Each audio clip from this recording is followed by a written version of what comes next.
En ce mercredi 25 novembre, on va voir ensemble comment détecter la préférence dans le système d'exploitation de nos utilisateurs, à savoir s'ils préfèrent un thème plutôt sombre ou un thème plutôt clair. Vous allez voir, c'est super simple à réaliser et l'effet est juste incroyable. YouTube par exemple l'utilise et plein d'autres sites d'ailleurs, mais c'est YouTube surtout qu'on connaît bien, surtout parce qu'on est sur YouTube actuellement. Mais vous allez voir vraiment c'est très facile. Alors comment ça fonctionne? Là ici j'ai créé un petit site de démonstration. Donc dans lequel on va pouvoir tester un petit peu notre thème sombre et notre thème clair. Et si on ouvre les préférences de Windows, qui sont ici, et qu'on va dans... donc vous tapez thème ici dans la barre de recherche, vous tapez thème, ça va vous ouvrir dans couleur, vous allez ensuite dans couleur, ça va vous ouvrir ensuite cette page. Pareil sur Mac, je vous laisse aller voir ça. Et nous, on a ici une petite phrase, c'est choisir votre mode d'application par défaut, clair ou sombre. Mince, à quoi ça correspond? Regardez, si j'appuie sur sombre, le thème de mon site internet change tout seul. Si j'appuie sur clair, le thème repasse en clair. Donc voilà, c'est juste ça, ça va juste détecter la préférence dans le système d'exploitation de nos utilisateurs pour mettre un thème sombre ou un thème clair sur le site directement, sans avoir besoin de JavaScript, sans avoir besoin de base de données. Donc c'est vraiment super facile à mettre en place. Ok, bon, très bien. Écoutez, on va supprimer ça. Non, allez, on va supprimer, c'est pas grave. On reprendra tout ensemble. Alors, la première étape, c'est de passer dans une balise section, voilà, histoire de faire un petit site de démonstration.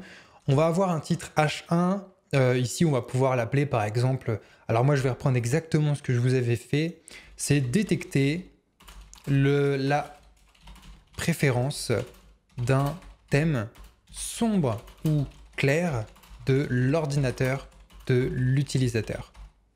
Ok, parfait. Bon, on ferme notre titre H1. Ici, on va mettre un petit paragraphe et on va mettre, par exemple, tutoriel par Believe.my. Ok, pas mal. Et puis, on va faire un petit lien également. Donc là, ici, moi, je vais mettre un lien vers Believe.my, mais vous mettez bien sûr le lien que vous souhaitez. C'est juste un site de démonstration. Ok, on ferme la balise lien. Et ici, on va juste écrire visiter. Bon, ça me semble plutôt correct. Donc là, ici, on a notre code HTML. Oula, mon Dieu. Voilà. Ok. Donc là, ici, on a notre code HTML prêt à l'emploi. C'est juste un site de démonstration qui va nous permettre ensuite de détecter le thème de notre utilisateur. Alors, avant de commencer, on va faire avec un sélecteur universel plusieurs choses. On va mettre à plat notre site internet avec un margin 0, un padding 0, un box sizing border box, et ce sera déjà très bien. Ensuite, on va aller dans Body. Et dans Body, ce qu'on va faire, c'est qu'on va essayer de centrer notre texte au milieu de notre page. Alors pour ça, on va utiliser plutôt Flexbox. Donc Flexbox va nous permettre de centrer notre contenu au milieu de la page, sur l'axe vertical. Donc, ce qu'on va faire, dans un premier temps, c'est de faire un display flex.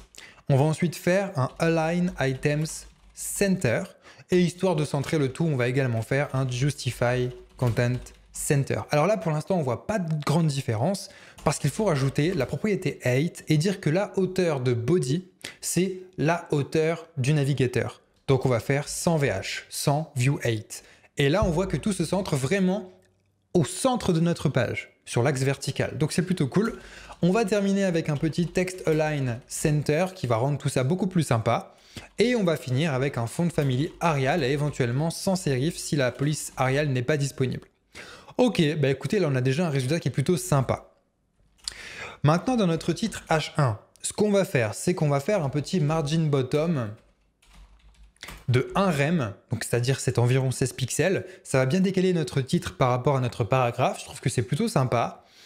Et puis ici, dans couleur, plutôt que de mettre une valeur, par exemple, on pourrait mettre red pour notre couleur de titre. Ok, ça pourrait être sympa, pourquoi pas. Mais c'est pas ce qu'on va faire. Nous, on va utiliser des variables. On va utiliser des variables dans notre titre et même dans tout notre code parce que ça va nous permettre ensuite d'aller modifier la valeur de ces variables une fois qu'on aura détecté si l'utilisateur qui est sur notre site internet préfère avoir un thème sombre ou un thème clair dans son système d'exploitation, dans ses préférences de système. Donc ce qu'on va faire pour utiliser une fonction avec CSS, c'est qu'on va utiliser la fonction var, on va ouvrir les parenthèses, et on va faire color. Voilà, ce sera la variable color pour définir la couleur de notre titre. Moi, je trouve que c'est plutôt sympa. Ensuite, au niveau du font size, alors moi j'avais mis 3 rem. Maintenant, par défaut, un titre H1, bon, c'est déjà assez grand, donc je pense que vu que je suis à 200%, personnellement, je vais la retirer. Maintenant, si vous voulez augmenter la taille de votre titre H1, honnêtement, n'hésitez pas, faites-vous plaisir. Allez-y. Ok, donc là, on est plutôt content. Notre variable color, pour l'instant, elle n'existe pas, donc moi, ce que je vous propose, c'est de la créer tout de suite. Alors, pour faire ça, on va utiliser un sélecteur un petit peu spécial que vous n'avez peut-être pas forcément encore utilisé. C'est $root, qui veut dire racine en anglais. Lorsque on utilise $root, en fait, tout ce qu'on va mettre à l'intérieur, ça va se mettre à la base de notre feuille de style, dans aucun élément. C'est juste que tout ce qu'on va mettre à l'intérieur, généralement, on l'utilise pour mettre des variables, vous vous en doutez, ça va être accessible partout dans notre feuille de style et ça va pas être collé à « Ok, on est obligé de créer nos variables dans le HTML, dans la balise HTML par exemple, ou dans la balise body. » Non, là on va créer nos variables dans le sélecteur root, il est fait pour ça, et comme ça nos variables seront accessibles partout. Donc on va commencer par créer la variable color et vous allez voir qu'on en créera de plus en plus au fur et à mesure. Ici on va mettre un rouge un petit peu pétant, ce sera le FF4754 comme on a l'habitude de le faire un petit peu tous les jours. Donc là c'est un rouge qui est plutôt sympa, que personnellement j'apprécie beaucoup. Alors ce qu'on va faire c'est que par défaut on va installer le thème sombre sur notre site internet. On va changer la valeur de nos variables uniquement si on détecte un thème clair dans les préférences de notre utilisateur. Mais par défaut, là, on va construire le thème sombre. Donc ne vous inquiétez pas si on est en train d'utiliser des couleurs pour le thème sombre, c'est tout à fait normal. Ok, maintenant dans body, maintenant qu'on est sur notre lancée, on va aller créer background et on va utiliser une variable également qu'on va appeler background. Aussi facile que ça. Donc ce qu'on va faire, c'est qu'on va aller dans root, on va aller créer background et on va dire que background finalement ce sera la couleur 13, 14, 16. On essaye. Waouh, ok, ça rend super bien. Bon, plutôt pas mal. Maintenant, notre texte ici, il est pas très beau parce qu'on voit pas vraiment du noir sur du gris foncé, c'est pas... On peut faire mieux. Donc on va utiliser la propriété color, et là pareil, on va utiliser une nouvelle variable qu'on va appeler foreground, qui sera la couleur de tout le texte. Voilà, le texte sur notre site internet sera de cette couleur-là. Donc on va créer une autre variable, qu'on va appeler foreground, et on va juste dire c'est en blanc. Donc voilà, FFF. Ok, plutôt sympa, pourquoi pas. Bon, notre titre a été stylisé, notre paragraphe a été stylisé, tout fonctionne avec des variables. Attaquons-nous maintenant à notre bouton. Donc dans notre bouton, on va commencer par faire un display inline block, comme ça on va pouvoir mettre des marges sur notre bouton, et notamment un margin top qu'on va mettre à 0.5 rem, ça va faire environ 8 pixels en haut. Et je trouve que du coup ça peut être plutôt pas mal, mais encore une fois je ferai une vidéo sur toutes les unités si vous voulez, ça peut être plutôt sympa. On va retirer la bordure en dessous du lien que je ne supporte jamais. On va faire un text decoration none et au moins ça supprime cette couleur horrible. Ce qu'on va faire également, c'est que la couleur de notre bouton, on va l'utiliser avec la variable foreground, donc on va le mettre en blanc, notre bouton, on va utiliser la couleur blanche. Et dans background, donc le background de notre bouton, moi ce que je vous propose c'est de reprendre la couleur rouge. La couleur rouge de notre titre. Donc pour ça on va faire background et on va utiliser la variable color. Donc color. Ok, on essaye. Ok, c'est pas trop mal, c'est pas trop mal. On va rajouter un petit padding à tout ça. Alors moi personnellement en haut et en bas j'ai mis 1 rem de padding, donc environ 16 pixels. Et à gauche et à droite j'ai mis 2.4 rem. Comme ça permet vraiment d'avoir un gros bouton. On pourrait même se permettre de faire un margin top de 3 rem du coup, histoire de bien séparer tout ça. Et je trouve que ça rend déjà un petit peu mieux. On va faire aussi un petit border radius d'environ 5 pixels. Ouais, bon voilà, ça permet de faire quelque chose d'un peu plus sympa. Pourquoi pas? C'est qu'un site de démonstration de toute façon. Alors je vérifie que je n'ai rien oublié. Ok, écoutez, je pense qu'on est plutôt bon pour attaquer l'étape finale de notre thème sombre ou de notre thème clair. En tout cas pour détecter le thème sombre ou le thème clair. Donc on va se mettre tout à la fin. et c'est très important de se mettre à la fin si vous souhaitez modifier les variables, hein, on va utiliser @media, qui est une fonction CSS que vous utilisez très certainement de nombreuses fois lorsque vous faites des sites responsive. J'ai une vidéo sur le sujet sur YouTube si vous voulez voir comment créer des sites responsive. Elle est ultra complète, hein, vous apprendrez tout ce qu'il vous faut. Et ici, ce qu'on va faire, c'est qu'on va aller détecter la préférence du système d'exploitation de notre utilisateur. Donc on va ouvrir les parenthèses et ici, c'est une variable bien précise.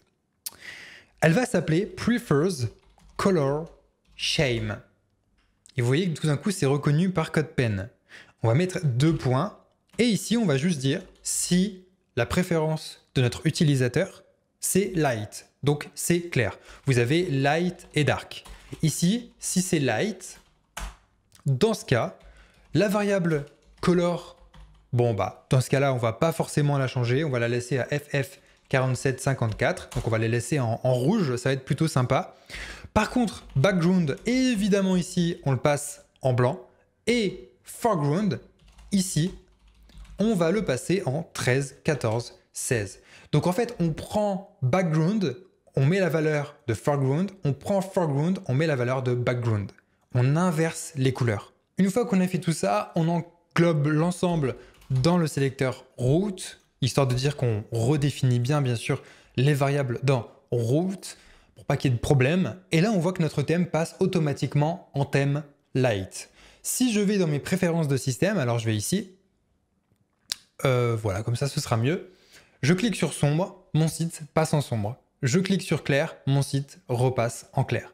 Donc voici comment créer très facilement un thème sombre avec, pas vraiment créer un thème sombre, mais en tout cas détecter et créer un thème sombre et un thème clair grâce à CSS. En fait, tout le secret réside uniquement dans l'utilisation de cette variable qui est dans votre navigateur et qui s'actualise selon les préférences de votre système d'exploitation que vous savez sur Windows, Linux, Mac, etc. C'est prefers color shame. Donc vous avez light ou dark.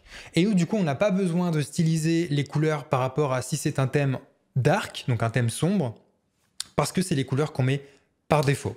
Voilà, donc c'est tout ce que je voulais vous montrer. C'est vraiment très simple. En fait, on a juste utilisé des variables avec la variable prefers color shame et au final, on arrive à faire quelque chose de juste super sympa. Si vous avez besoin de moi, si vous avez besoin d'aide, n'hésitez pas à aller dans le Discord, il y a un lien dans la description, il y a des centaines de développeurs dessus qui sont prêts à vous aider. Et nous, on se retrouve dès demain pour un nouveau tutoriel. Codez bien, prenez soin de vous, à demain.